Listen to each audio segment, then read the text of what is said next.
Merhaba sevgili izleyiciler. Bugün Mardin'in Savur ilçesindeyiz. 31 Mart yerel seçimlerle ilgili Savur halkına mikrofonumuzu uzatacağız. Haydi başlayalım. Peki hangi partiye oy vereceksiniz? DEM Parti'ye vereyim. Neden? Yo, kendime veriyoruz Malik. Belediyeye gideceğim, çıkacağım diyorsun, bırakmıyorlar. Kaymakam orada oturuyor. Halkın içine inemiyor. Dışarıdan gelen buranın örf adetlerini nereden bilsin? Nasıl halkın içine sorunları ne olduğunu nereden bilsin? Biz ona karşıyız, kayyumlara karşıyız. Bu memleketi halk seçimle gelmişse seçimle gitmeli. Çalışsınlar. Onlara bırakalım, yani özgür bırakalım. Nedir yani? 2'de 1 kayyum öyle karşıyız yani. Kürtler olarak bizim bir irademiz var. Rakibimizin tüm gücüyle maddi manevi askeresine tut, emniyetine kadar, kaymakamına kadar, valisine kadar, artık gidebildiği yere kadar onunla mücadele ediyoruz. Yani bizim rakibimiz yok ki. Peki hangi partiye oy vereceksiniz? Dem. Neden? Dem demame, dem dema azadiye, dem dema havaltiye.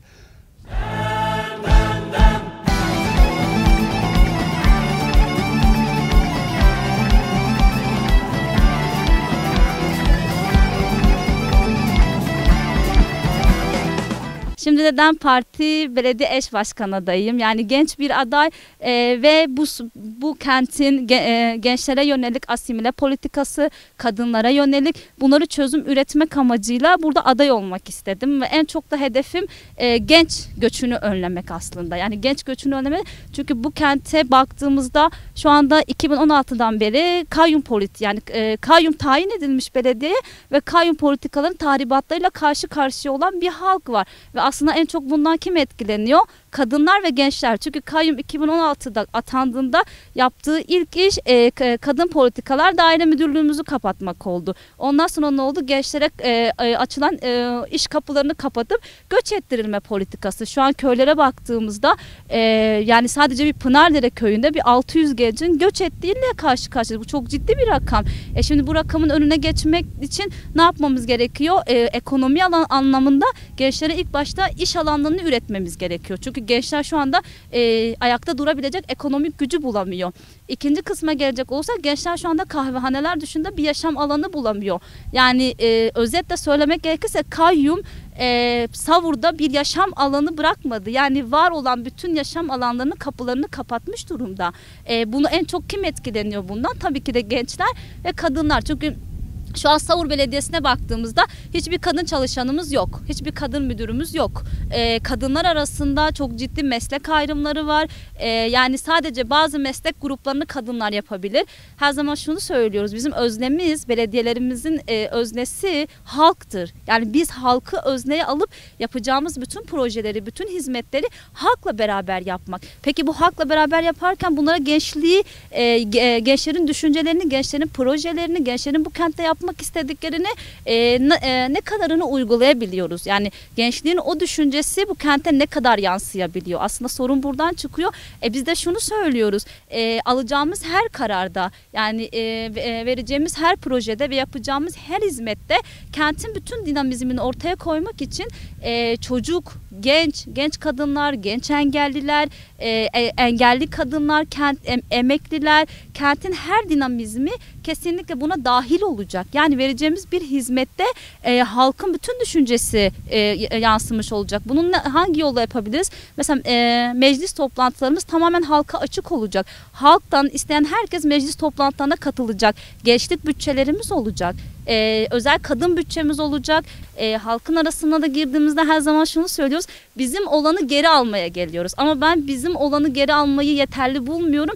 Üzerine yeni kazanımlar ekleyerek ve üzerinde kadının ruhunu, gençliğin ruhunu yansıtacak şekilde yeni adımlar atarak. Bu nedir? Mesela bir eş başkanlık modelimiz var. Bu eş başkanlık modelimiz sadece bir kadın bir erkeğin belediyede görev dağılımı yapmak değildir. Bu eş başkanlık sistemini halkın arasına yaymaktır. İkinci bir kısma gelecek olursak biz Savur'da heterojen bir yapıda olan bir halkımız var. Yani Araplar, Kürtler, Türkler ve Süryaniler birlikte yaşıyor. Siz de bugün çarşıda baktığınızda bunu gördünüz zaten. Bu bize neyi gösteriyor? Aslında biz burada sadece Kürtlere cevap olmak değil. Arap halklar da yani kayyumun yarattığı tahribattan en çok etkilenen halklarımız aslında. Süryanilere baktığımızda ne kendi dili ne kendi inancı ayakta kalmış durumda değil yani. Bu ne demek oluyor? Aslında Savur'un bütün halkları kayyumun yarattığı tahribattan yeteri kadar payını almış durumda ve şuna da inanıyorum 31 Mart'ta çok güçlü bir cevap çıkacaktır. Ama şunu da söyleyeyim, bizim çok dilli, çok inançlı belediyecilik anlayışımız kayyumun da bir tahribatıdır. Çünkü kayyum atandığında yaptığı ilk şey ne oldu? Bizim sadece Kürtçe tabelalarımızı kaldırmakla yetinmediler. Aynı zamanda Arapça tabelaları da kaldırdılar. Biz şunu diyoruz, bizim tabelalarımızda hem Arapça hem Kürtçe hem Süryanice olur. Bunu hizmetin her alanında yaptılar. Kürtçe, Arapça, Süryanice tabelalarımızı kaldırdılar ve belediye sadece tek dille, aslında o tek dil tek fikri ortaya koyuyor. Tek dille hizmet vermeye başladı. Türkçe diliyle hizmet vermeye başladı. Ama bugün baktığımızda Arap halklarımızdan Türkçe bilmeyen insanlar var. Zaten bizim Kürt halkımızdan da Türkçe bilmeyen insanlar var. Aslında ortak paydaşımız o. Bu nedenle bizim ilk projelerimizden bir tanesi de şu olacak. Çok dilli belediyecilik. Bu çok dilli belediyecilik sadece tabelayla sınırlı kalmayacak. Belediyede verdiğimiz her hizmette kesinlikle bu çok dilli belediyecilik anlayışını uygulayacağız. İkinci bir nokta çok inançlı belediyecilik anlayışımız. Çünkü bizim Süryani halkımızın da bir inancı var ve biz bu inanç yüzyıllardan gelmiş bir inançtır. Biz bu topraklarda büyüdük. Bu topraklarda onlarla iç içe büyüdük ve onların inançlarıyla da büyüdük ve kesinlikle o çok inançlı belediyecilik anlayışı da ortaya çıkacaktır. Kayyum eliyle gasp edilmiş, irademize el konulmuş. Şu anda belediye biz yönetmiyoruz. Kazandığımız belediyeye kayyum eliyle gasp edilmiş. O anlamda tepkiler çok, özellikle kayyum sistemine karşı tepkiler çoktur. Kayyumun aslında zarardan, tahribattan, başka hiçbir şey vermemiş. Yani halka yönelik, topluma yönelik hiçbir faaliyetleri, hiçbir projeleri olmamış. Özellikle halktan kopuktur, halktan uzak. Şu anda son 5 yıldır, yaklaşık 8 yıldır kayyum ediyor. Yani 8 yıldır o belediyeye hiç uğramamış insanlarımız var maalesef. Sen oraya çıktığında güvenlik kimlik soruyor ya da randevu talep etmeniz lazım. Yani belediye bile ulaşmakta başlı başına bir problem. Yani sen gidip belediye bir şikayetini, bir çay içmeye bile çıksan başlı başına bir problemdir. Yani belediye ile halk arasında bir duvar örülmüştür. Biz inşallah bunu 31 Mart'tan sonra biz bu duvarları yıkacağız. Belediyeyi halka açacağız. Belediye halkımızla birlikte yöneteceğiz. Gittiğimiz her yerde biz gücümüzü halktan aldığımızı, moralimizi, her şeyimizi, maddi manevi gücümüzü halktan aldığımızı, biz bu halka layık olacağımızı, halkın talepleri, halkın istekleri neyse biz bu talepler doğrultusunda bir çalışma yürüteceğiz. Şu anda kayyum ya da AKP'nin adayı maalesef belediyenin imkanlarıyladır, devletin imkanlarıyladır, devletin olanaklarıyla kaymakamla bir çalışma yürütüyorlar. İşte dedik ya, halktan kopuk bir zihniyet, talancı bir zihniyet. Buna karşı halka bütünleşen, halka esas alan, halkın değerlerini esas alan bir anlayış. İkisi arasında bir seçim olacaktır. Biz halkımızın gelip DEM Parti etrafında daha güçlü kenetlenmesini bu 31 Mart'ta bu kayyum zihniyetine, bu halkı esas almayan, halkın değerlerini esas almayan, kendilerini esas alan birkaç kişi dışında hiçbir şekilde belediyenin imkanlarından faydalanmayan bir anlayışa, iki anlayış var yani.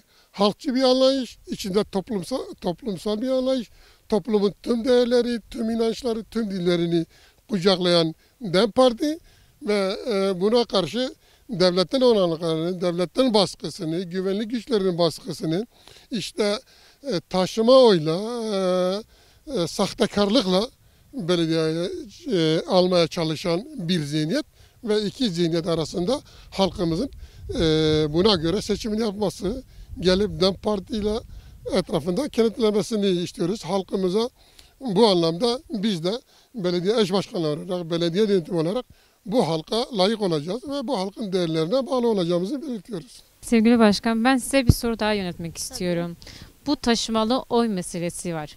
Evet. Bununla ilgili bize neler söyleyebilirsiniz? Önlemleriniz var mı? Nelerdir?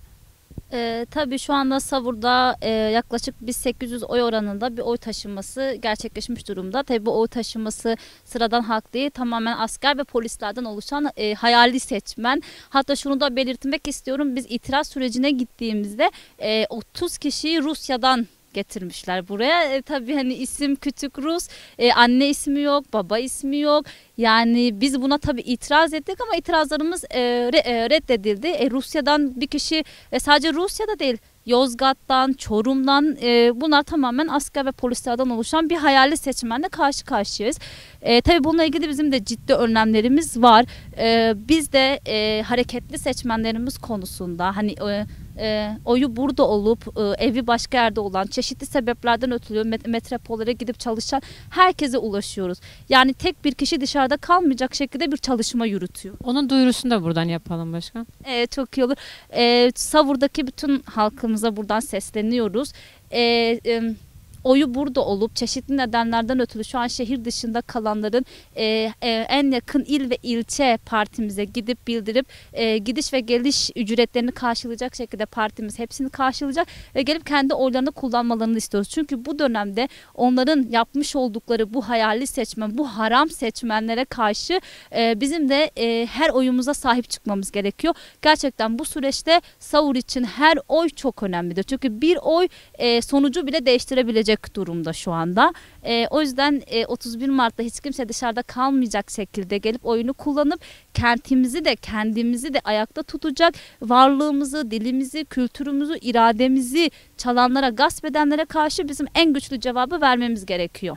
Sadece Kürt halkı değil, bütün halklara cevap olacağımızı ve bütün halklarla beraber, bütün halkların düşüncesini, bütün halkların inançlarını, bütün halkların kültürünü Savur'a yansıtıp aslında halkların kardeşliği, halkların eşitliği, halkların hak ve hukuku, barışı nasıl getirebileceğini bütün Türkiye'ye örnek olabilecek bu ilçede gösterebiliriz. O nedenle herkesi oyunu DEM Parti'ye vermesine davet ediyoruz.